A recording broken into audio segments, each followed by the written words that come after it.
These guys are ridiculous. These guys are ridiculous.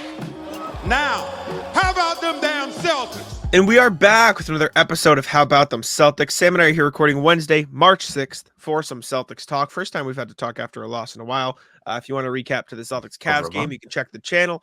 It's up on the channel there. We got very mad at each other. It was probably very funny to watch. So probably good go content. Check it out. I will remind you before we get going, make sure to leave a like on the video if you're watching on YouTube and subscribe to How About Them Celtics. Also, if you like free stuff, comment what's poppin' on the podcast. Again, comment what's poppin' on the podcast for a chance to win a $10 gift card to Incognito, which is great popcorn. Sam, what are some of your favorite flavors? Cinnamon toast, cheesy garlic bread, gingerbread was good. Mm-hmm. Dill pickle. I like cheddar disguised caramel. They have great flavors of popcorn. Perfect so all you have storm. to do, literally all you have to do is comment what's poppin' on this podcast in the comments. And you'll be entered to win a $10 gift card to get yourself some Incognito. On top of that, leave a like, subscribe to the channel. All of that is literally free for you. So we'd appreciate it very much. It helps us out, helps us, with the content and all that good stuff. But bro. Exactly. So we'd appreciate it very much. Also, and now, yes. While we have you, Talking C's, Monday, Wednesday, Friday, 11, live, 11 a.m. Eastern. We're live here with Bobby Koritsky of SI Media Group. Check that out. We'll be there. Blast and today. We got some pretty cool stuff coming up in the pipeline for the channel too. So keep an eye out. Do the little eyes emoji. Be ready. We're cooking. We're in the bag. So let's get into the Celtics. And unfortunately, it's not going to be a great start to the show because the Celtics not very good in the clutch last night against the Cavaliers. Last night as we're recording this, 2 nights ago as you're listening to this. And in the clutch time, while the Celtics have like a pretty good record sneakily, kind of fake. Kind of fake. Haven't been fake, too but not great. fake. Yeah. Not fake because they've only lost 13 total games this year. Yes, they're a very good basketball team. Don't get me wrong. But here are some of the stats. And let me just I'm just gonna share the screen of this Google Doc. That's okay. I think it's best. Didn't put any jokes in just for us today, so it's clean. I had to double check. So these are some stats that we noted that we wanted to talk about. Tatum shooting just 5 of 14 in the clutch this year, 32%. Jalen 16 to 32, 50%. Derek White 14 to 26, 54%. Porzingis 16 to 23, 69.6%. Drew 9 of 19, 47%. Now, the glaring number here, Tatum misses his clutch shots. He does. Misses clutch shots and takes by far the most. I think there's context of he's probably seeing the most pressure. Sure. Do I think there's context of he's probably getting most of those because the team is deciding to give him those? Sure. Does that change the fact that he's missed them? No, he still missed them. So while I don't think you should look at this and say, damn, Tatum sucks. I do think you should look at this and say maybe the Celtics should prioritize spreading the ball around rather than just going to the give the ball to your best player. Because while I do think that's valuable and while I do think that will be an important thing to rely on in the playoffs, the Celtics are good enough where they don't necessarily have to rely on that all the time. Yeah, I mean, you kind of beat me to the punch, but hey, Celtics, you have all these sick players. Use them. Like, play through, not even play through, guys, just play team ball in the clutch, and it won't make too many issues for you. The best play of crunch time yesterday was Drew Holiday cutting and getting a nice bounce pass from Porzingis. Porzingis gets the ball in the half circle, and somebody made a play to help him have an option to pass to. It was that best look they got, and it was not the ball sticking. The ball sticks far too much in crunch time. We've talked about it time and time and time again, and sometimes it is better. I don't want this to come off as Sam and Jack come on the podcast and say the Celtics haven't improved and they have no hope because they can't win clutch games. I don't think that's particularly true anymore. I think there have been games this year they haven't been great. I thought the Denver game was awful. I thought yesterday was awful. I didn't think they did the best job in OKC, even though they kind of played a great fourth quarter. They still missed a few shots, and it was just like, they really didn't get stops in that one. It was more about defense. But they really just don't lose that many games. And they are in situations where it's been close in the final minutes. They usually just kind of put an end to it, take care of business, and call it a day. Yesterday was just not one of those days. It sucks.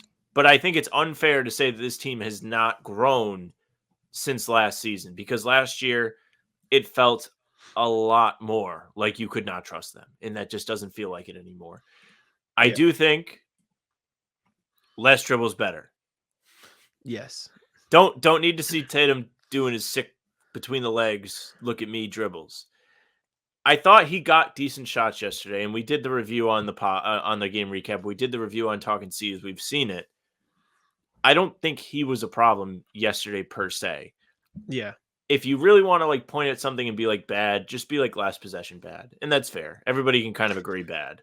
Yeah. I will also say, I think there is something to the point of it becomes a lot harder to score naturally in the last X amount of minutes a game Fair. because teams aren't switching more. They're more physical. They're bringing in their best defenders. Like you can't necessarily hit those mismatches as cleanly because teams will be like there is all this minute stuff that I feel like just goes out the window when we're like talking about it. Not us specifically, but like fans talk about it as if those final 5 minutes can be played the exact same way as the first 2 minutes of the first quarter. That's right.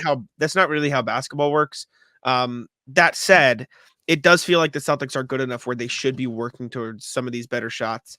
At the same time, like, I guess you can get the not impression. I don't know what the right word is. You can get you can get to the point of, oh, maybe it's for the best that they practice some of these clutch shots. Like maybe it's for the best that Tatum is practicing these looks if he does have to take one, because again, like my whole point is this game doesn't matter. Realistically, this game doesn't matter. No, it won't matter too much. So maybe if you really wanted to push yourself to defend the Celtics, which I'm not doing, like I could understand somebody getting to the result and the end decision in mindset of it's good that Tatum got a chance to see that look, but it's not like he hasn't seen it a million times. So like it's just that look in his nightmares. I know. I'm trying to pull up some of these clutch shots so we can look at, because on top of that, the Celtics are shooting 0 for 9 this season with a chance to tie or take the lead with less than 5 seconds left. Which is what people remember. Yeah, Tatum's 0 for 5, Brown's 0 for 2, Hauser's 0 for 1, Luke Cornett's 0 for 1. Hauser and Luke Cornett, I want to look at, but I don't think they are as Cornett's was a tip put back. Shot. Yeah. So I'm trying to find those. I half think it was against the Pistons. Let me or the Raptors.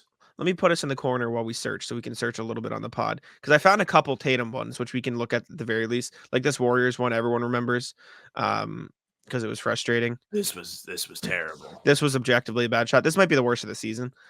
You had so many, and I think the Celtics have grown a ton since then. Like you can skip this across the court to Horford here. Right, you can skip that there. You can move more movement. Like Horford is the easy one. Horford's butt naked open. Yep, and Jackson Davis is not paying attention to him.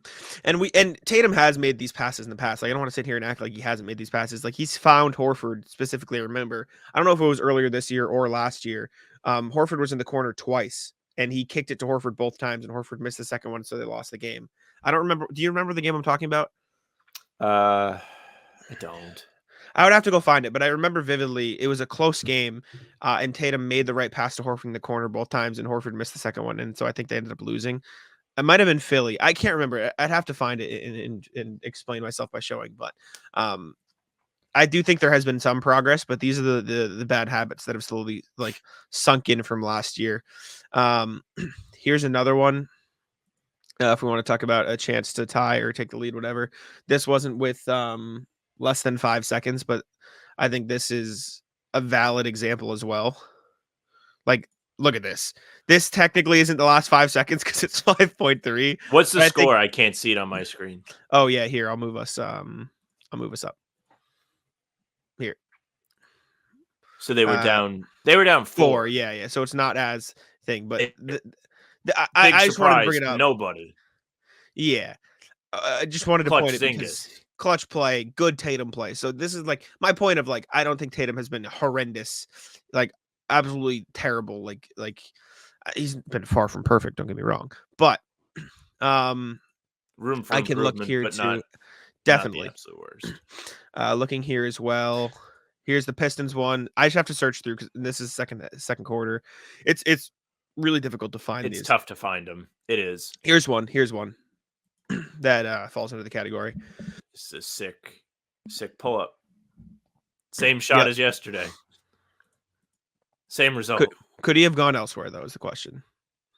Like, were there He other could've- options? It was My tough. mouse They didn't have stopped a ton working. of time. My mouse stopped working. They had no timeouts for those that want to say that. Yep. Like, No, I mean, Horford wasn't even off the floor. I think, yeah. So another point is like Tatum has been bad objectively in these spots, but at the same time, like this is very clearly the look the Celtics want to go to. So if you want to blame somebody, you can like maybe blame Joe. You can maybe blame the Celtics for not moving on the floor. Like, so I think there's that context to add to it as well.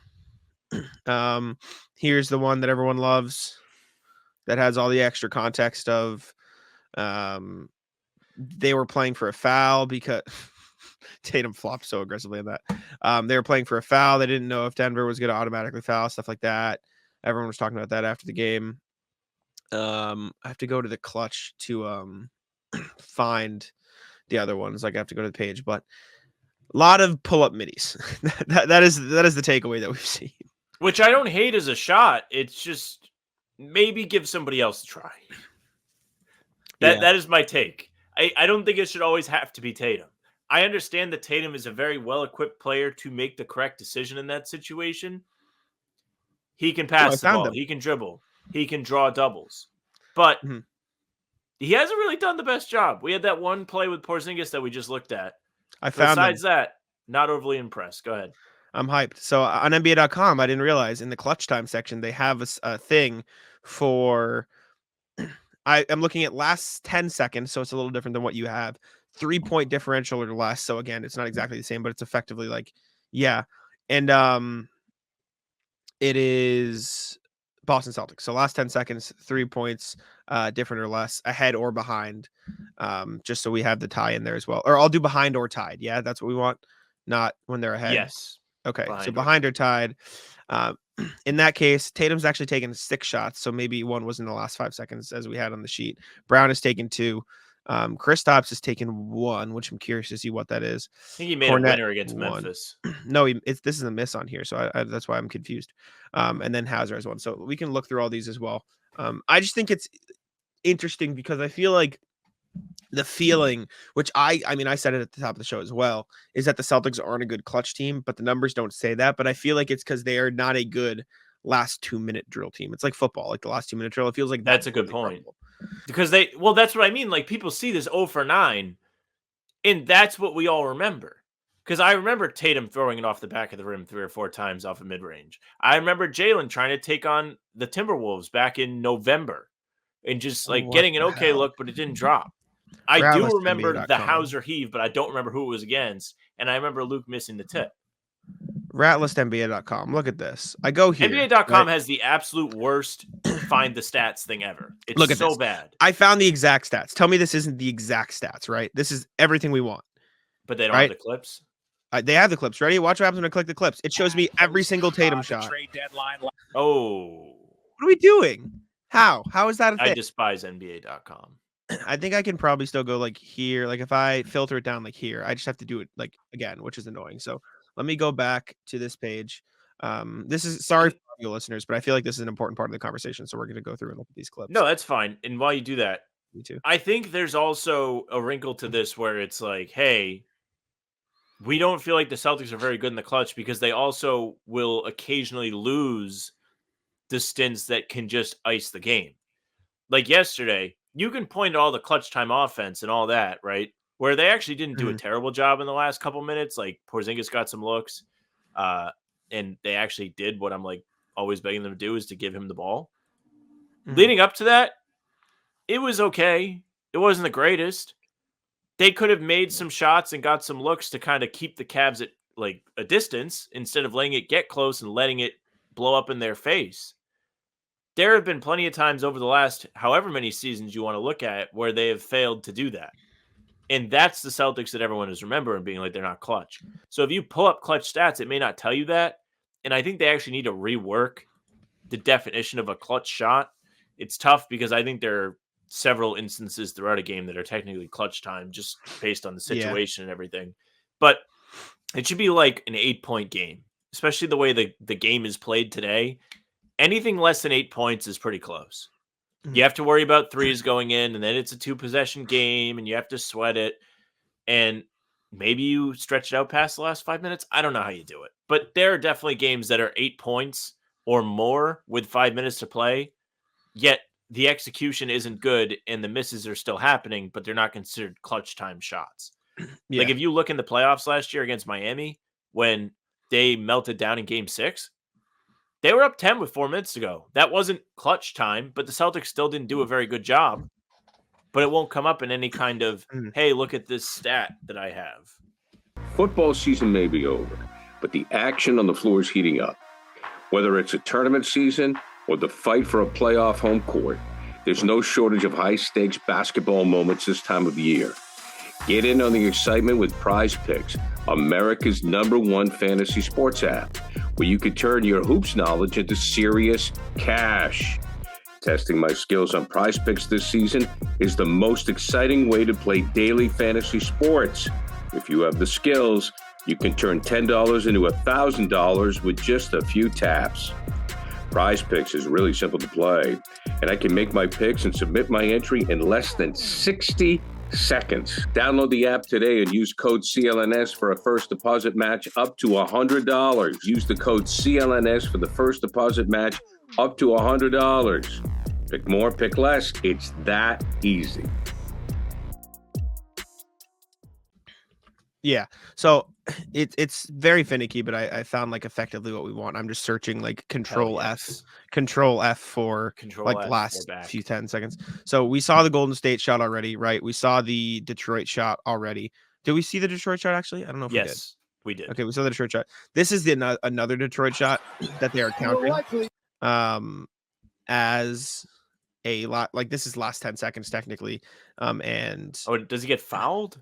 Close game. He makes a layup here, so he's against Cade, and he goes under 10 seconds, and he gets.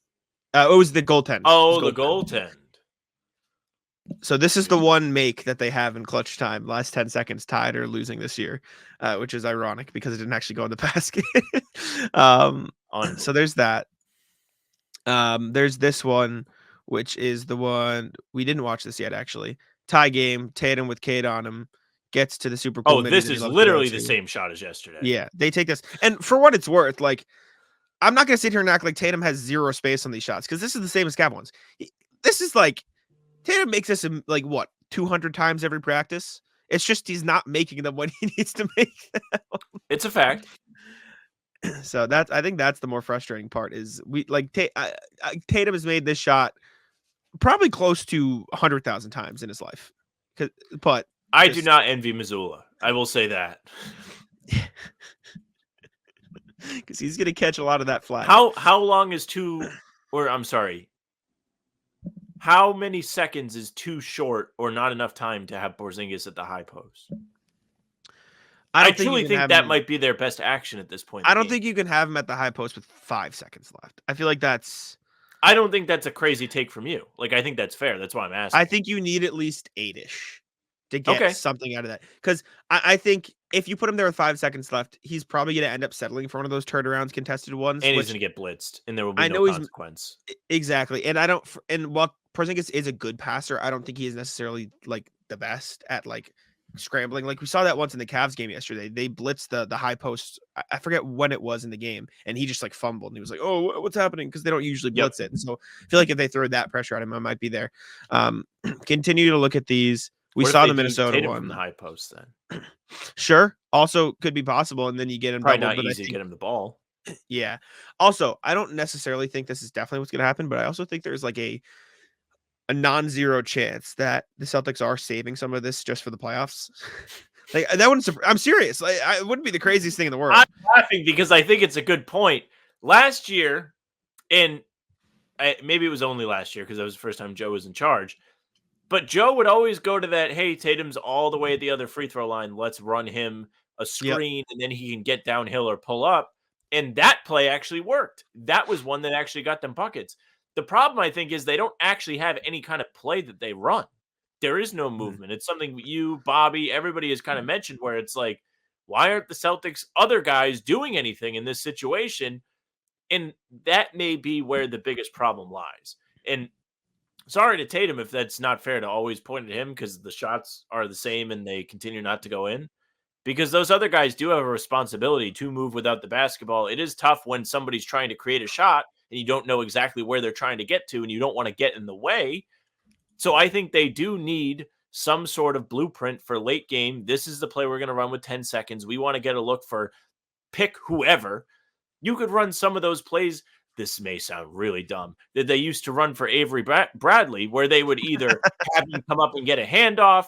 I mean, they had a play in Cleveland when he hit a game winner, when he came up and got it in the corner off of a couple screens. Like, there's so many things that you can do, and you also have Brad Stevens at your disposal if you really want to pick the brain of a X's and O's mastermind to set something up where you can get the best look with minimal room for error. I mean, not room. Yeah, room for error, meaning like it's probably not going to go wrong. Instead of just saying, okay, Tatum, you win it for us, even though you never do. That's not really fair to put him in that position every single time. And speaking of maybe not fair to him, here's one of Jaylen Brown's 2 shots that he's gotten. It was Timberwolves game, tied 101, 101. It's not shared. Jaylen, are you sure? Oh, it's because it's not. It's view. Yeah, it's not in the overlay. 101, 101.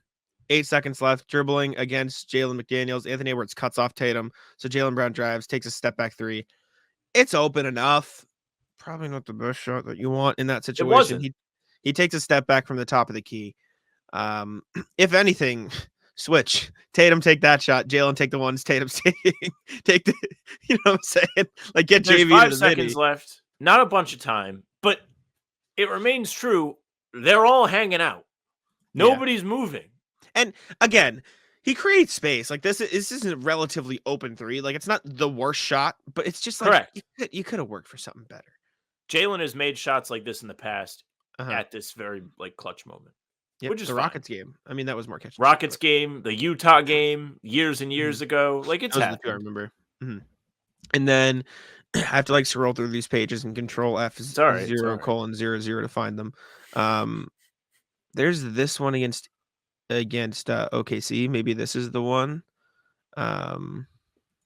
Is this everybody or is this just? This is just Jalen. This is a 4-point game, so that doesn't matter. So I think this is the one that is probably showing up. Is this the Pacers? Yes. This is the other shot Jalen got when Derek White wide open. Back. Yes. Yeah. Could not be more open. He just doesn't look for it. This is the Celtics are just looking for Jalen shot, right? Derek White. Look at Porzingis. He's like, you're right there. Please give him the ball. But to Tatum's credit, this is where Tatum does excel, and it may be the reason why the ball always finds him, because you can trust him to at least be aware. Yeah. So that's one. Who else got some? Porzingis had one, which confuses me because I don't like it. Had to have been 10 seconds, and this is 3-point differential or less too. So this isn't like the other one we saw where it was 4-point game. So I have to like look. I don't know when it would have been though. Can you remember a shot that he got with like the game on the line like that? No. Which is infuriating because he should get shots. I know. I agree with you. It's just I feel like you have to work. Where a are you little seeing bit that harder. he has one? In this screen right here. In the thing? Yeah, here I'll show you. On this screen right here, it shows one shot. 3-point difference or last 10 seconds. Porzingis one shot. Did he make one? And for what it's worth, these are the stats. You know, we're looking at the wrong thing on this page, Sam. They're a good clutch team. Look at these stats behind or tied last 10 seconds. 2-7, 1 of 8, 1 and 8. Like they are bad in those spots. They are objectively bad when the game is on the line in the last 10 seconds of the game. It's a fact. Plain and simple. I wonder where that game was. I don't remember. I'm looking right now. Having a I'm look looking like right that. now. It's not. Yeah, it doesn't pop up here either. Who have they lost to? Let's think. Oh, he missed in Philly. Really? Remember he pump faked and had the open 3 and it hit the front rim? And they had a chance to tie. Remember what it was the game after they lost to Minnesota. And they had come back like very similar to how Cleveland came back, and they had a chance to tie the game, and he got an open 3 and did not make it. I don't remember it, but I'm going to look right now. That was November 8th. So if I search Celtics, 76ers, box score. No, that's not the one I was at. You went to the that's the one I was at. Scores November 8th. November 8th. All right. Here we go. So Porzingis shots. Look at his misses. Very last one. Let's see here. Is it up on the screen? It is up on the screen. Right here. Yes, good call. Phenomenal. What a Gets pull. into Porzingis. Good Yeah. look. He missed it real bad. Yeah, missed he was it short. really bad. Tatum, Tatum's like, oh no, me. Got there, yeah. Good try. Damn. Also, for what it's worth, very rushed. No need. Like, look, there is so much time left on the clock to work for something. True. A Look at bounce this, past ready? to Holiday probably would have did one. Well, no, That's what because I'm they have saying. to defend the three. If he pump fakes this, gets it to Holiday and drives, he has an open dunk. Yeah, but Look at they're this. down 3. Oh, yeah. Well, then fine. On the flip side, Tatum's open. Tatum if step you in. want. Tatum step in or kick it to Holiday. You can kick it to Tatum, who then Maxey will help on Tatum, kick it to White, and then if he doesn't get the shot, like there is more you could have done here. So that is tough. And then Hauser, Cornette have had one as well. The Cornette one was a tip in that I forget where it was. I'm curious to see what the Hauser one was because I don't remember off the top of my head. Do you remember? The Cornette what one the was like Hauser a one game that they had no chance of winning, but oh wow, wait, no, they might have a chance if he tips it in, but I don't remember who the team was. Yeah. Alley-oop layup shot. Indy. Hauser might have been in Charlotte. That's what it was. It was in Charlotte. Oh, I remember the Cornette one. Yes. 0.3 seconds left against Indy. Right here. 0.3 seconds left against Indy. And then Move me because I'm covering the basket. Oh yeah.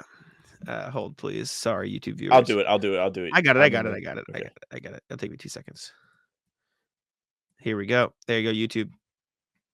We are going to be covering. Actually, no, we won't. You know, I'll just put us down here above the scoreboard so you can also see the scoreboard. Look at me. Ready? Watch this. Look at me. I'm sick at this. Oh, no, I'm not. We're still covering the scoreboard. Shit. Can we not go that low? Okay, there we go. Okay, so this is Cornette. Celtics down by 2. Derek White inbounding the ball over Obi Toppin. And for what it's worth, Cornette gets very close to tipping. No, he does. Basket. But this is a tough position.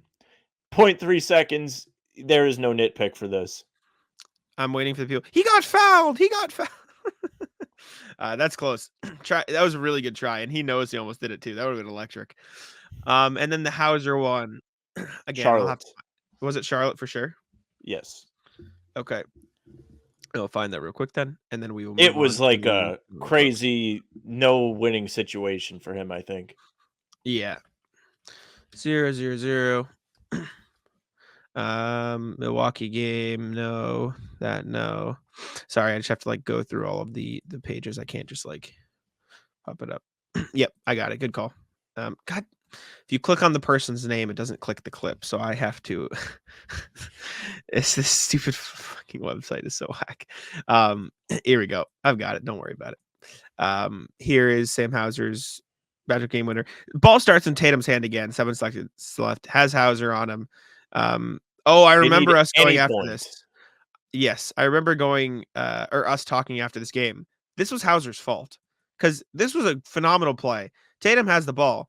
All Hauser needs to do is go right here. Just move over to the wing. As soon as you see LaMelo Ball sliding over to Jayson Tatum, move your feet. Move. This is what we've talked about with everybody else when Tatum has the ball. Don't just stand there. Do anything but just stand there. If Hauser had inched up, even if you inch up on the top of the key, just inch over here away from Miles Bridges, right? Just don't be 6 feet behind the 3-point line. Like what? I don't know. Yeah, that was like what the hell. But that was a mess of a game. That it was. But our point is, as we've spent 30 minutes talking about, Celtics not very good in the clutchest of clutch moments this year, which is a problem. I think it'll be an important thing for the playoffs, and I think it's good for them to keep learning from these situations. The only like real concern is that they haven't gone away from that same Tatum midi. I And agree. as we just saw, like, it's not like they haven't done other things. Like, they have Tatum get the ball and kick it to Porzingis. We saw in the corner of the OKC game that was like a 4-point game, but like that's one. We saw him kick it to Hauser with a chance to win the game. We saw Jalen get it at the top of the key ones. We've seen other things. We've seen, Tatum driving on Cade in the final X minutes to go ahead, right? But it seems like their go-to is always that Tatum midi, and to see them switched up would be good. Again, maybe there's a 5% chance that in Missoula's minds, he's just like, well, we just won't let him see anything into the playoffs. But it definitely is something that I think is a valid concern amongst fans. I am not doubting that they have somebody, if not multiple people on the coaching staff dedicated to paying attention to this thing. But if they don't, they should have somebody looking at what bad teams do in terms of plays in this situation. I'm not saying they should try and be like the Wizards, but when you have a team that is less, or maybe not bad teams, let's say a team like what? oh man, I'm trying to think of a good example. Stand by. Explain your context, and then I'll help you think of an example. Because I'm confused as to what you're The trying point to explain is, look at a team that doesn't have a player that can just try and create something. And what Yes. they have to do to get a good look at the end of regulation. The Nets. Perfect. What do the Nets do when they have to get a shot to try and win the game? Because you could do that, except your players are good enough to probably make more of those shots. It's easy to be like, we have Tatum. He's going to attract attention from the defense. He's going to make the correct read, but it hasn't been working. And it's not necessarily his fault. You can't blame him. Nobody's moving. The defenders have no hard decisions to make. And it's just like, okay, we're going to leave it up to chance. But if you actually put something into play, and the Missoula people in the comments are going to love this, then there is a shot, or at least getting a respectable look. Like, how many of those looks do you like, wow, that was a great shot? At least for me, you're in it. Like, say that little piece again. You're better. Did you say like a better chance of getting a good look? Yeah, you have a better chance of getting a shot that's like, oh, that was a great look. Like, they just missed it. Like, if we watched all the clips, right? How many of those were you like, damn, I really thought that was a great shot. Like, good job. Just sucks it didn't go in. Twice? Yeah. 100%. It's not about the misses. It's about what shot they're actually getting. And that's where this stems from. Yeah, I know what you mean. It's certainly frustrating. That got me curious, like what shots the Nets do get in those situations. Like, what are they looking for? You are going to be down the rabbit hole there, buddy, because I don't have the Netsopedia in my head of when they played a close game. It's okay. I've found a couple examples if you want to look at them briefly. Pull it up. Let's see if I'm wrong. I just use the same search. So this is Nets down 2. I'm looking at their makes only. So this is context. Like, they're not perfect. Okay. They are a little bit better than the Celtics. Ironically enough, they are Mikal Bridges is 2 of 6 in those spots. Johnson is 2 of 5, and Cam Thomas is 0 of 2. So they're not perfect, and they are 1 in 11 in those games. So they are far from perfect. However, Cam Johnson and Mikal Bridges both do have more makes than Tatum, so I think that is significant. So this is just Mikal Bridges. What they do. That's Bridges. Literally the Tatum shot. This is literally Tatum shot. So he just makes it. So okay, better than Tatum. Yeah, the difference is make the shot, buddy. Trade for another Mikal one. Bridges. Another one here. Maybe all teams are just resorting to this then. Maybe it's us. Maybe did the ATO fucking die? Like I said, it is just more difficult to get stuff happening in the last 5 seconds because teams are staying home on defense, and so there's less like more physical. So maybe we're really underestimating that fact. But these are just Tatum shots. Like that is all that has happened on the 2 shots that we've seen. It's the same shot twice. Yeah. Okay. And a part of that definitely is like there's not a lot of time to run stuff, and so you want to just get a shot quick. So maybe the solution is just Tatum needs to be better at making them. Let me look at Cam Johnson too. I can't imagine that Cam Johnson is exactly the same as that. You know what I'm saying? Like I agree. That's why I'm excited. Let me look at his 2 makes. This one, okay, so this is not exactly the same. Nets are down 1 here. Mikal Bridges goes up drives to lane, This is still and the then Tatum. Cam Johnson gets a tip in. So that's not, you know what I'm saying? It's not a design play. He just hustles and gets to a good spot. So that's a Tatum shot. That is something Tatum would do, right? ISO, drive the lane on a couple people. Cam Johnson just so happens to get a tip in to put the Nets up by 1. So that's This is one of why Cam it's way Johnson's better plays. when we don't look into things. Yeah, maybe we should maybe we should just say what we have to say, and move on. I don't think this makes me wrong. I'm just confused why nobody has any kind of play that they run. Mm-hmm. So this is the other one. Brooklyn down by 2 to the Trailblazers. Gets it to Dinwiddie. 0.7. And then it's just the driving. It's just the driving layup. It's but even then, just a driving layup. There was something they were trying to do to get the ball in. It results in a Dinwiddie back screen to get him a lane to the basket. There's something. There's at a least little something that they did.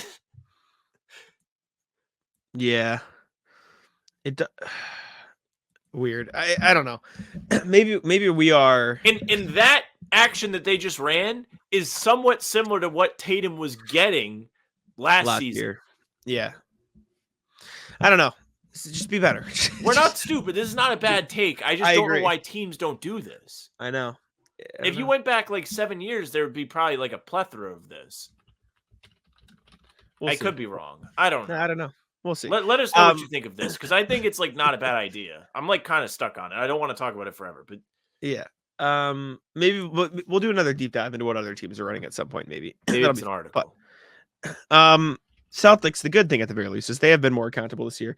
I know you've talked about this a lot. I've mentioned it in the article I wrote for Celtics Blog today. For as much as they have struggled, it does feel like they have been phenomenal at bouncing back and learning from their mistakes.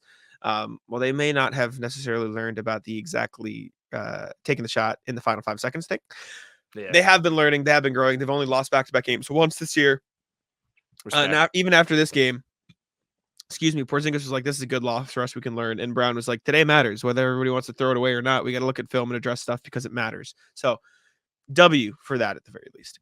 It's a difference. Last season we heard, we're sorry, we won't do it again. This year you're hearing, okay, we're going to see what we can get out of this, how we can look at it, how is it going to make our team better. It's not just apologizing with empty promises behind it. It's something they've said, they've backed up, and they've had good results because of, and they've improved because of. And it's just a better feeling. It's what you need to see from guys when you're trying to put together a championship run, when you need them to be able to be capable of it, responding from adversity. If they're in a playoff series and something doesn't go right, you have to be able to believe that they're going to be able to adjust. They're not going to lose 2-3 games in a row. They're going to lose 1, if that, and adjust. I said it before, I'll say it again. It's very rare for them to lose back-to-back games. It's very rare for them to even lose back-to-back quarters. They usually put it together, don't waste any time. Even last night's game, they won the first quarter, they won the second quarter, and then they won the third quarter, but they did not win the fourth quarter. And they lost it very, very bad. Will they lose the first quarter tomorrow? Maybe. Maybe they will. But it's just not a very common thing from the Celtics to dick around for more than one 12-minute period at a time. They've done a great job of responding to runs. Again, Cleveland cuts it to 4, it goes back to 22, and then it goes away. But it went back to 22 first. They've responded well for the large majority of the season. They're still 48-13. I don't want us coming in here criticizing to make it sound like we don't think they're a good team. We both know they're a good team, but we're talking about what people are talking about. Yeah, there's plenty of room to get better, which is kind of insane when you think about it. And it is a big reason why there is no 82-0 team ever, right? That's why that is a thing. Wait till they start watching the show, and they're like, well, what if we weren't brain dead in the last 5 seconds? No team's ever going to be perfect. And there are very few. I mean, you put this on the sheet, and I think you phrased it well. Where you said it's rare to see any negative issue, and it's even more rare to see it become a trend. That's huge. That is a big truth. It's just this one trend has come up so often, and it is so noticeable in big moments that feels like what a lot of people are. Because it hurts, and rightfully so. Yeah, because that's a game affecting, result affecting issue. So, and if they get that ironed out, then it'd be a good thing. A pretty good thing if they can do that. It's just a really easy solution to me. I don't know why teams don't do that. Run screens, do something. Is it because defense is switched now? And you're afraid to like not get the separation you were hoping for? You might get a mismatch in that case. I think with that little time left, defenses like there's just so little time to read and react. Like 5 seconds there, like it's so easy for us to sit here behind a screen. And I'm not saying you're wrong. Like I agree with the concept of what you're talking about, but like Right. it's so easy for us to sit here behind a screen and play couch coach and look at Couch this and be quarterback, like, shout out Bobby Kravitsky. yeah, shut up, Yeah. Bobby and be like, oh, there's 5 seconds left. He had this pass. What you're not accounting for is like, it'd probably take the pass like what, a second and a half to get there. It'd probably take Tatum a second to read the pass. And by that time, is the player even going to have a time to get a natural shooting motion off? And so at that point, would you rather that a rush three that is might get there, maybe a defender or close out? Or would you rather Tatum pulling up over Darius Garland? You know, so I think those are the things. And if your answer is get the rush three, then sure, I get that. But I'm not going to sit here and act like that Tatum shot isn't one that he's made a million times. He just hasn't made them this year in the clutch moments. Like if Tatum made 3, 2, even 2 of those clutch shots, this isn't really even a conversation. It's just because he missed them. So I agree with it. I just think it's more difficult than we are giving NBA players credit for because we have seen them play at such a high level for 48 minutes, but things change drastically in those last 10 seconds. I mean, yeah, it's true. And I think for what it's worth, the Celtics should be able to do this. It shouldn't be that bad of a fix. Tatum has made big shots before. So I don't think the shots he's getting are the absolute worst shots of all time, but it's annoying to see the same thing happen and the same result happen. Mm-hmm. And when we dissect the film, like, I think it is nice to see exactly what happened, but it's hard to split hairs, like you said, and be like, well, like if they make the pass, then this. The real solution is maybe try something just completely different. Maybe the real solution is make the shot. Make the shot, buddy. Or make the shot. But like, yeah. If it's annoying when there's like question to, oh, like, I don't know if that was the best shot. That's when it gets annoying. That's when everyone can complain and be like, they're not good at executing the clutch. If you're running like some kind of elevator motion or something to get Derek White a catch and shoot 3 in the corner and it's open, the only thing it's going to happen is like, oh, like he just missed it. Like it happens. Not, oh, they didn't do a good enough job at creating that. And that's where the annoying issue comes up here. Yeah. All right. Next thing is a little piece of news. The Celtics are going to be playing in Abu Dhabi this upcoming offseason against the Denver Nuggets for 2 games. Are we going? This was, what'd you say? Are we going? Hell no, we're not going. Are we going? I want to go to Abu Dhabi. Now you can walk. It's true. Celtics will play the Nuggets in a pair of preseason games in Abu Dhabi, part of the NBA's initiative to spread the game. They sent out like a press release to everybody, or the Celtics like forwarded the NBA's press release to people and said, like, yeah, this is happening. Cool. I don't really have much, but just news and cool, kind of a cool thing to do. I don't know. Yeah, I mean, I think they did this year. It was like the Hawks.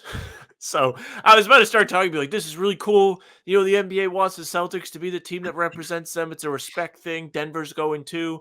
But like the Hawks have done it. The Hawks or whatever. Like, you know, like I guess you want to market Trae Young, but like it is cool. It's cool that people will see the Celtic brand and they'll go to the game and maybe have memories made from seeing the Celtics in person. It'll resonate with them. And, you know, you do hope to get more and more people around the world playing basketball. It's happened quite a bit over the last take your pick amount of years where now a lot of the talent in the NBA is pretty diverse. It's European guys, it's American guys, you have Canadian guys. Like the Olympics are more fun to watch. Mm-hmm. Not that I'll be watching, but for the people that do watch, it'll be more fun. Yeah, I agree. I think it'll be entertaining to see 2 teams play, and I'm curious to see what the turnout's like. Like from the international crowd and see how they react and watch the games. Yeah, that'll be cool. Let's go to the email here. I believe that's sorry, never mind. I skipped over. Isaiah Thomas signed with the Jazz's G League team. He's going to Salt Lake, going to pursue a return to the NBA. It's the same. Is this still bringing back the Boston angle for you? Is this? Yeah, he's getting his legs back. This is like guys start doing sprints up and down the sideline in soccer, like when it's time to check in. Like he's making sure he's in shape, going to test himself against other pro competition, get his legs ready. That 50th roster spot's calling his name, which I still contend there's nothing wrong with. It's fine, sure. That's what you want to do? I mean, I don't have a problem with it. I just don't know if it's gonna. I just don't think it's gonna happen. I think they're gonna. I just think they'll let him hang out there. I don't think he'll be. Back. But Yeah, cool, I guess. Yeah, good for him. Isaiah. I mean, Good he for him still pursuing it. works really hard to try and get back in the league. So it's nice. I want him to do well. Some kind of recognition. I hope he plays well, 100%. All right, now correctly, we can go to the email section, see what y'all have to say. But first, let's spin a wheel for Incognito.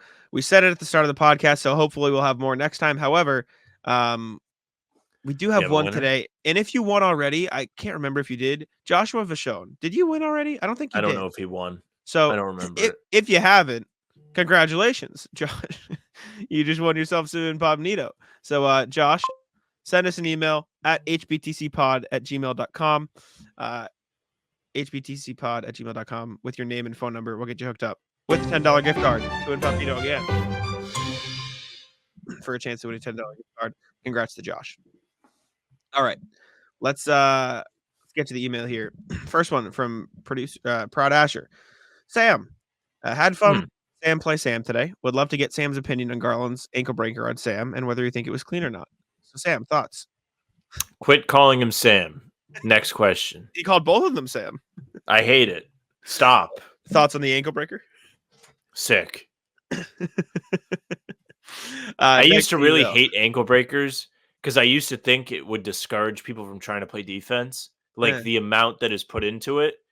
But like, I don't really think they care because Hauser came down and made like a three to match it right after. So I think it was valid. I think he just had him backpedaling for what it's worth. No, I think it was a good move. Like, I don't care. But I used to hate like the amount of attention that went into it. Yes. Rat list for Jacob Kochman. What's popping, guys? He already won. Don't worry, I didn't forget him.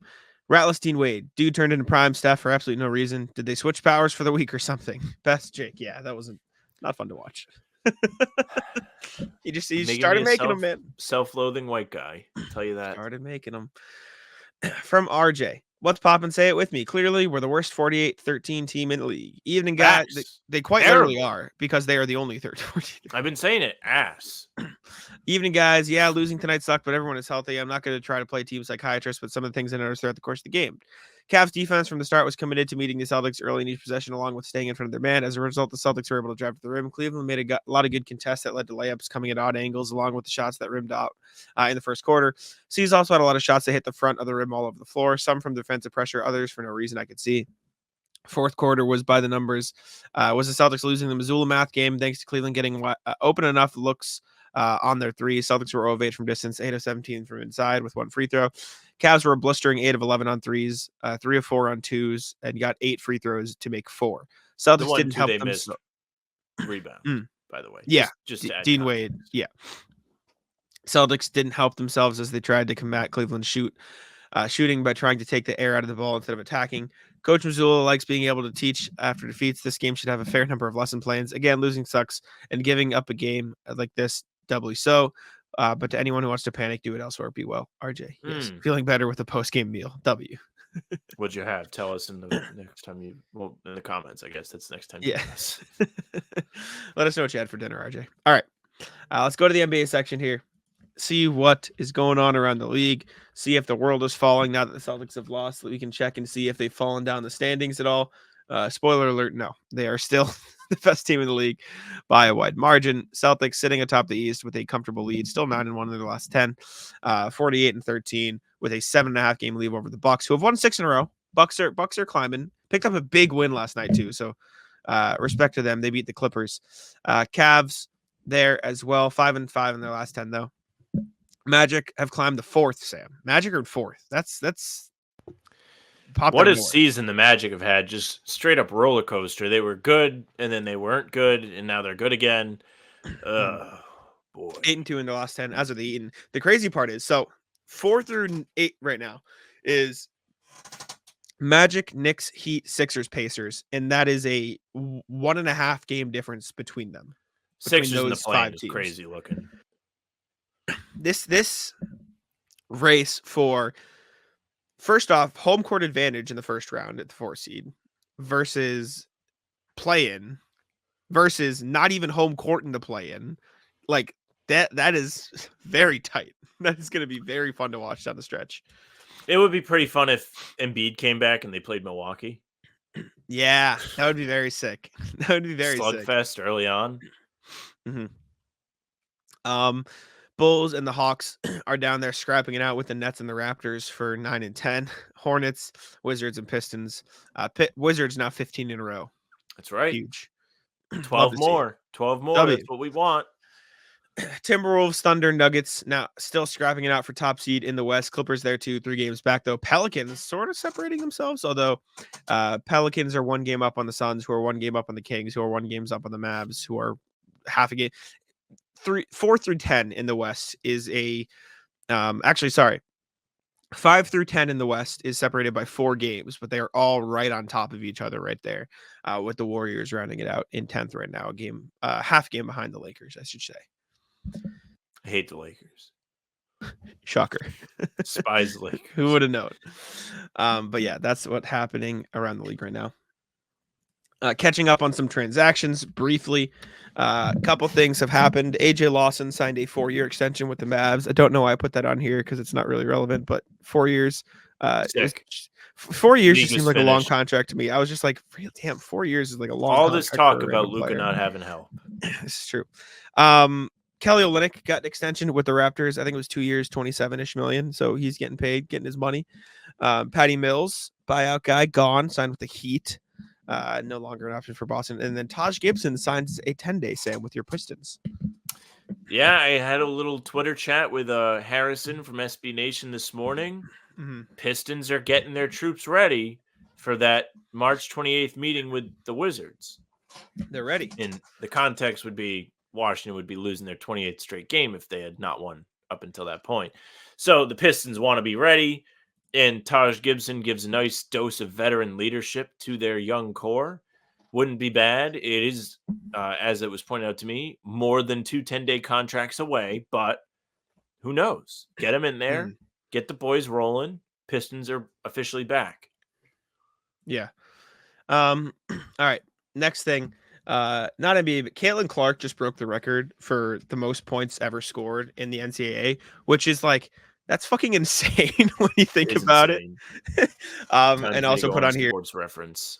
Jersey Jerry. When Jersey Jerry is attempting to break your record in a Jerry After Dark stream, like that's when you know you made it. Like she is like absurdly good at basketball. Travis Scott pulled up to watch her break the record. She was like meeting Maya Moore before the game. Like, how old is Caitlin Clark? She can't be more than like 21. She's 22. Sorry, yeah, she's 22 years old. She's like, dude, I just wanted to pull up her highlights briefly, just like look at them. Like 49 points she had a couple of weeks ago. 49 points. And this was in the game where she broke the all-time record for NCAA, for women's NCAA. And then she broke the all-time record for any NCAA, like however long later. Dude, she's nuts. This is insane. And so I just wanted to put this on while we were talking, because like, dude, the shots she makes, the shots she takes is like this. Like, I don't know, man. Like, I think she would, I'll put it this way. I think she would murder the G League. Like, I think she would go to the G League and average like 20, 30 points. Like, she is, look at this. 6 foot. We've done this before. 6 foot. But yeah, she's like as tall as some of the smaller guards, and probably like the whole thing is like she get bullied on defense. Yes, but like it's not like some of those guys don't. I don't know, man. I think there's an athleticism layer to it that makes it very difficult to say that, but the shot there's no question that she is crazily skilled. Like, look at the stuff that you're seeing right here, dude. So quick, decisive moves. Like, she's a fantastic basketball player. She's making waves in the women's department of this sport, which is really good for the WNBA. I saw somebody say Fox Sports is trying to push for her or offered her money, NIL money, to stay for an extra year so they can get ratings. And somebody was just like, well, what if they just broadcast WNBA? Yeah. Dude. The good thing about Caitlin Clark is she like talks shit. Like, she's become somebody that people care about. Dude, her athletic figure that is fantastic. Like, that's what you need to get a sport going. I mean, the NBA needed Magic and Bird. They were on tape delay. Dude, her and Angel Reese in the Final Four last year was sick. That was sick. It was awesome, like viewing experience. Like her and Angel Reese were just battling it out for like 2 weeks, and everyone was watching. Like that's all everyone was paying attention to for like 2 weeks of the year. Like I saw something that said her game where she broke, not this game, but another game, like where she broke the all-time record for NCAA, like was the most viewed women's basketball game ever, and had more viewership than Celtics Warriors on national TV. That's insane. That's one person. Whoever they may be, have done a great job at garnering interest in this. Like, this is very important for the sport. Like, going forward, I hope it does good things for the WNBA because I have nothing to watch in the summer. Well, I'd be sick to Sam, care about that. Her first ever WNBA game against the Sun at Mohegan Sun. Very sick. They already have the schedule after the draft and everything? Well, no, but she's going number 1, and it's the Indiana Fever that are going to take her. And so it's like a Wemby. It would be fire if they were like, no, like we don't want that. I want to go to that game, though. That's so sick. She's fucking awesome. But yeah. All right. Final NBA thing before we get into our March Madness bracket. Jeff Peterson. What did you say? Your shirt matches the background when it pulled back up the blue. It was like nice fancy blend. It's like a green screen, floating head. Jeff Peterson, the new head of basketball ops in Charlotte, is all in on the Hornets. And you may be like, well, yeah, no shit, he's the new guy. But like, he is in. You're gonna get sick of me saying this, but we're gonna turn this into a premier franchise in the NBA. Says, I don't think it's fair to put a timeline on it, talking about them returning to the playoffs. So we don't want to skip steps. We don't do it organically. Talked about Steve Clifford, who he's reuniting with after his relationship in Brooklyn. Said, I can't tell you how valuable it is to pick his brain, or it was to pick his brain. Stories he told, what he hasn't been successful. I'm excited to reunite with Cliff. And for what it's worth, we've talked about this too. Like, it does feel like Charlotte has the oomph to be like a top, like solid team market in the NBA. Like, people like Charlotte. Charlotte's a huge hoops town with Duke and UNC and stuff. Like, it's not crazy to think like if they get good again, it will get a ton of backing. So I'm happy for the Hornets that they got a guy who's like, fuck yeah, we're doing this for real. Like, we're here. They got to do something about the uniforms. Their uniforms currently suck. Just make them the old ones that were sick. You had That's what I'm saying. The colors are sick. They have the Pinstripes. easiest change ever. Dude, I mean, as of right now, they've laid a good foundation in Charlotte. Since the trade deadline, they've been more formidable than they were before then. Grant has been a good addition. Brandon Miller's playing really well. So I really think they've done a pretty solid job of at least getting something to be excited about. If LaMelo can be healthy, they're going to have another draft pick this year. Like, all of those things will be good for Charlotte. They have this new president of basketball operations who is excited yet not overly eager to force them into success. He's like, all right, we're going to do it the right way. We're not going to dick around. We're going to evaluate everything. And I think it was Ryan Russillo tell us to Bill Simmons this week, where he was like, listen, like, it's the NBA. You can't just think you're going to be good out of nowhere because you're due to be good. Like, no, you actually have to do the things to make your franchise formidable again. Like, Detroit hasn't really done a good job of that, as much as I love them. Yeah. We'll see. I'm in. I'm in on the Hornets. I hope they can turn it around. But all right, let's go to the March Madness bracket. So today, the most updated. Forgot about this again. The most updated like one. The most updated one I could find of this was just 2023. But we are going to go over the top six. It's 64, but we can speed through some of the easy ones. Top 64 NBA players of 2023. But we're not doing the top 64 NBA players of 2023 based on skill on the basketball court. We're doing this based on who would win in a fight. So we're going to use matchup mode. On the screen, bracket fights. Oh my God, Jack, this is huge. Yeah, it's 64 players, but we can speed through. Oh I mean, my God. It's not going to. Right. I'm sorry.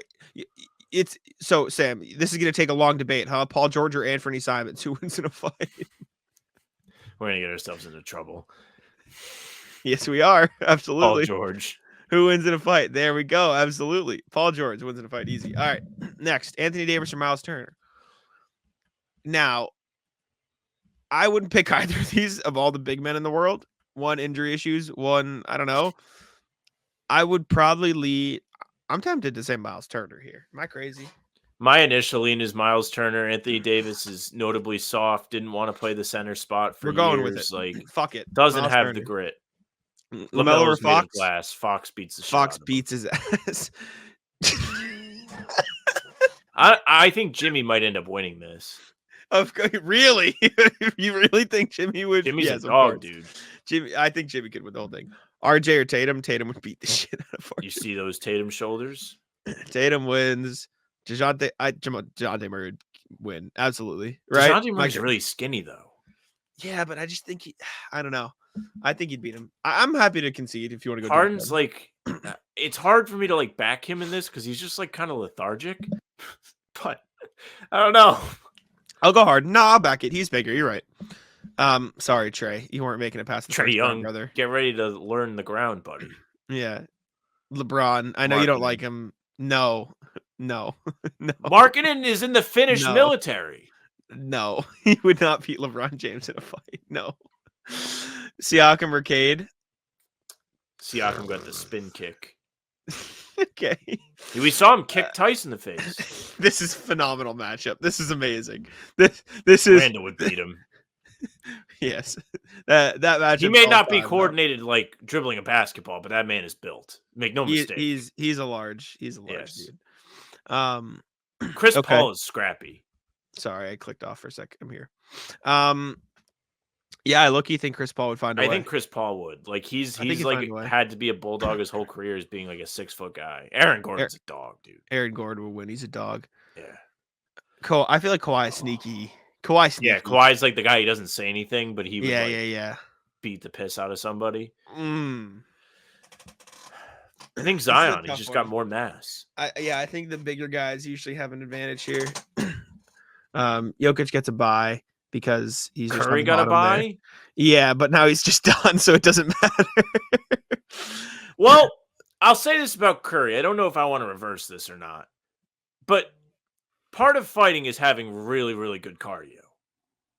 Yeah, but like if you're thinking like a boxing type, but fight, I don't think the gap between cardio and Paul George versus Steph Curry is enough to win it for Steph Curry. Like, I don't act like Paul George doesn't have good cardio. He's still in the NBA.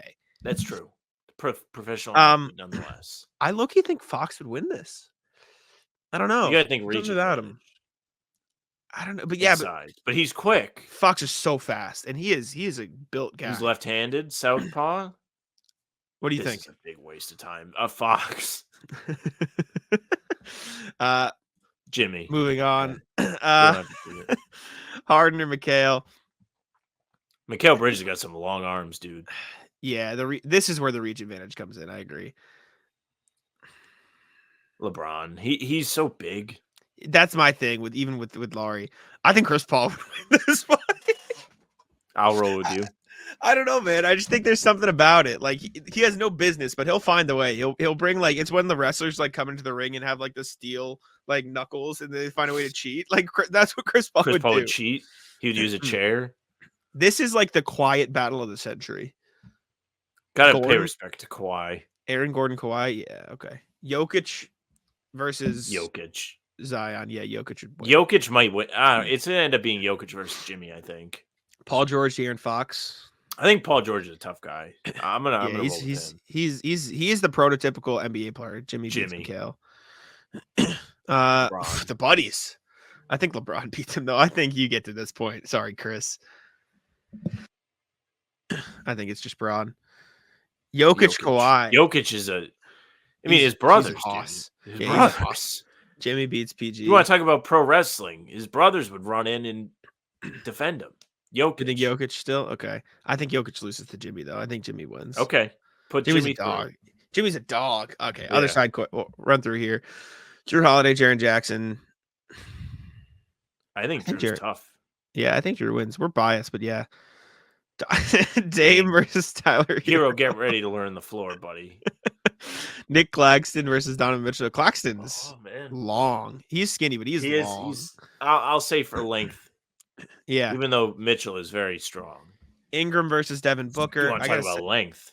I gotta say these for audio. So you think Ingram? I don't know. Ingram's so skinny though. I feel like Booker at that point. Put Booker through. Yeah.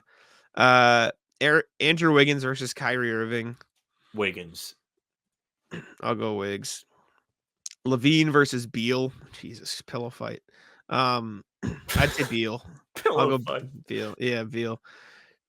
Draymond versus Embiid. Draymond. He's laying it down. I forgot about Draymond. Bane, look at those guns. Bane versus look at him. Kevin Durant. You want to talk about a reach disadvantage, though? This is it is a fact. He looks like a toddler because they cropped this picture in a very unfair way. But he is jacked. Yeah, I'll go Bane. Bane is just a tank, man. Darius Garland versus Russ. Russ is dude. Russ. Want to fight Russ. Bam Adebayo, Jalen Brunson. I feel bad for Jalen, huge. but Bam is too big. If Jalen had a better matchup, though. Rudy Gobert versus Tyrese Halliburton. You can do Gobert. He's got the reach. The length. Halliburton's not a very jacked individual. DeRozan versus Sabonis. DeRozan. I think DeRozan. I feel like Sabonis is a dog. Tough. He ate that stomp from Draymond. You know what? Respect. Yeah, respect to Sabonis. You're right. Tyrese Maxey versus Jamal Murray. So who's losing to Sabonis next round? Basically, I don't know. Murray. He's bigger. Jaylen Brown versus Clay. Jalen smoked him. Jalen's gonna go far in this. Giannis versus Drew. Sorry, Drew. Yeah. I know former teammates. Giannis is too large. Claxton versus Dame Lillard. It's got to be Claxton, right? Reach. It's got to be Claxton. Wiggins versus Booker. I'm not convinced Booker is very tough. I'll go Wiggs. I think he'll lose next round. Beal versus Draymond Green. Draymond is like he is the 17-18 Warriors. With KD. I'm Bane still gonna versus roll with Bane. Westbrook. I don't know, man. I feel like Russell Westbrook would just get so mad. Just look at him. This is just because I like the picture of Bane. I'll pick Bane. Bam Adebayo versus Rudy Gobert. Bam would win. Sabonis versus Jamal Murray. Sabonis. Mm-hmm. Yeah. Jaylen Brown versus Luka Doncic. Jaylen. Luka, see you, buddy. Cardio would kill him. Giannis versus Claxton. Giannis.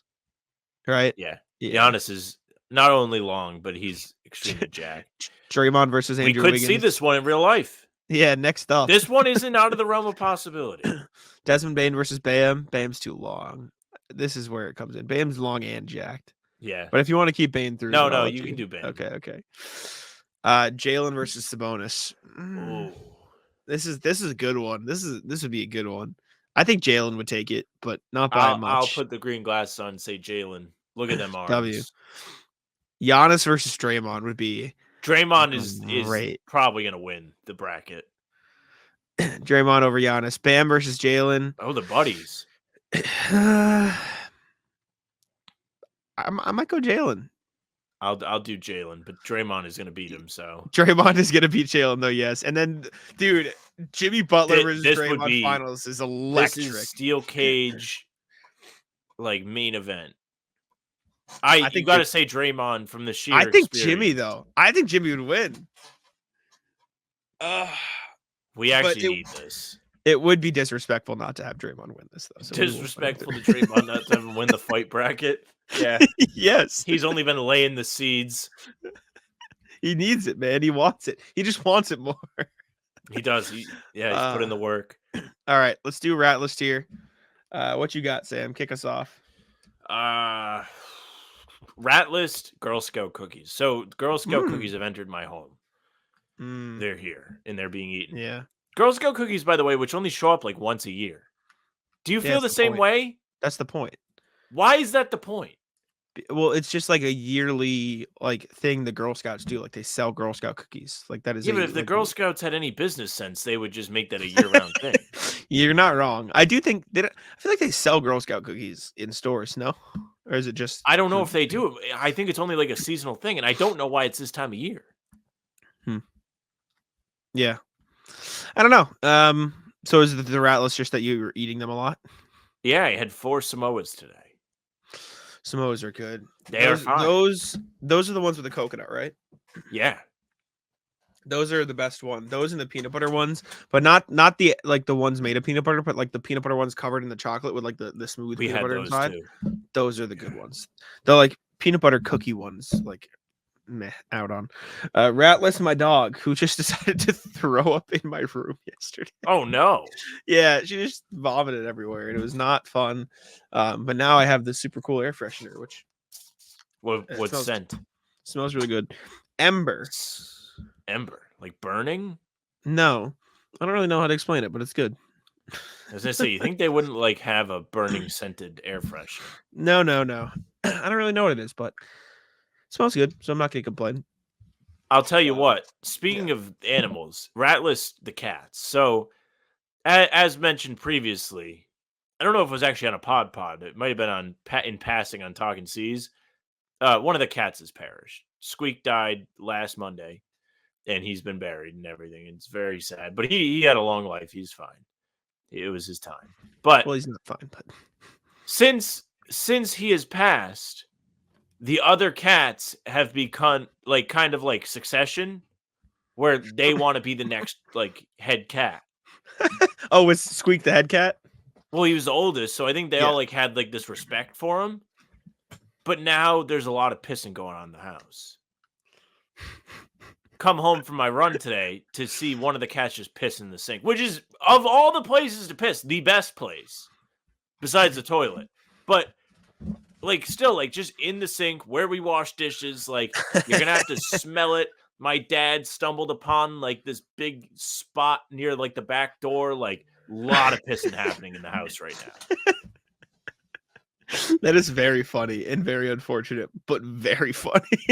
I didn't even realize it, and he was like, "Yeah, like I think there's some kind of like territory battle going on." I guess one of them was like up near the sink, and the other one like flew up at him, like trying to swipe at him. I saw another like kind of altercation this morning. Like he's right. My dad is on the nail. Like there is definitely some kind of like Succession type thing happening in my house with my cats. I've not seen Succession. Don't spoil it for me in the comments.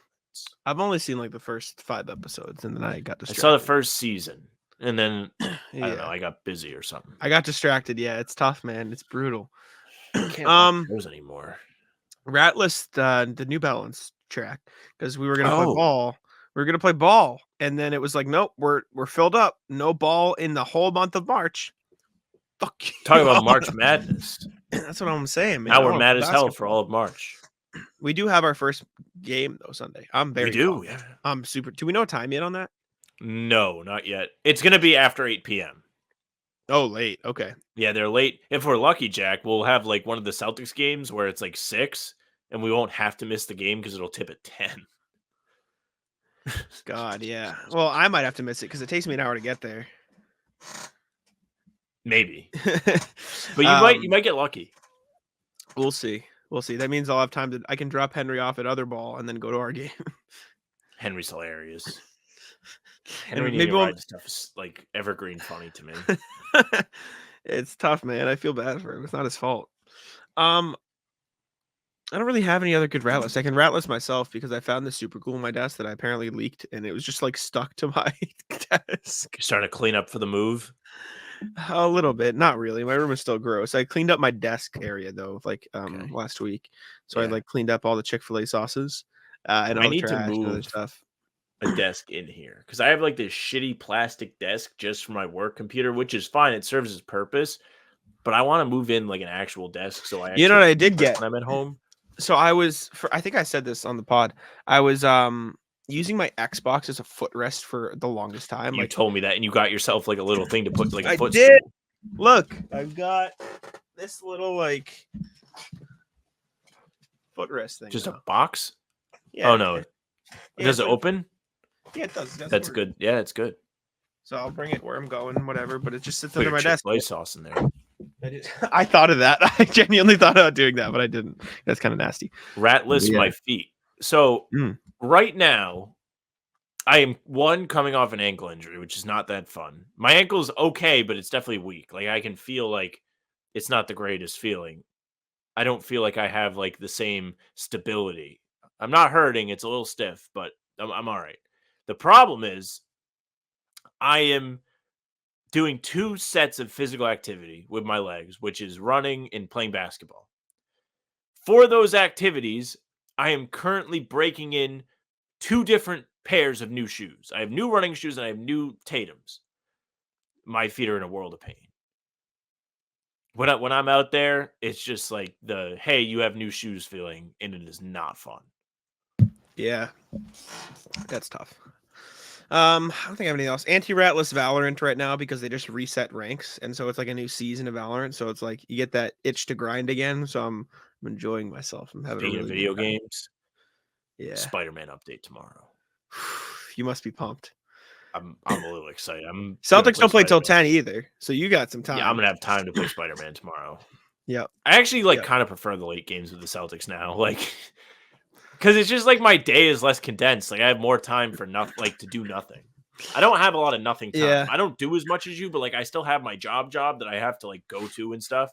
So like I say like I don't do any work when I'm at home. I do work. Like this is work. Like this is part of work. Yeah. True. I don't like it as much because I usually do my work after the games, and so I have very late nights. Anyways, I don't got anything else. You got anything else?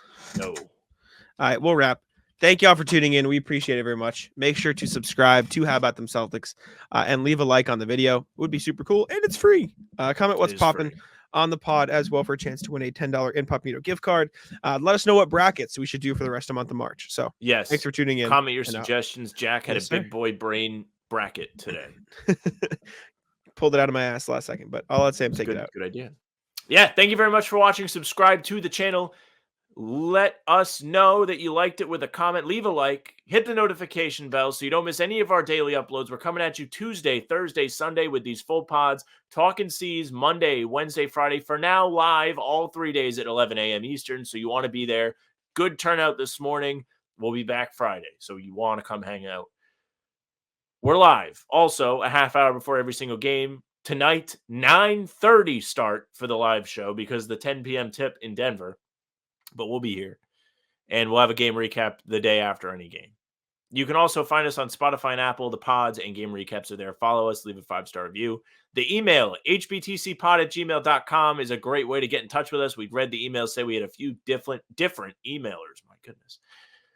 And we appreciate it. So definitely get in touch with us.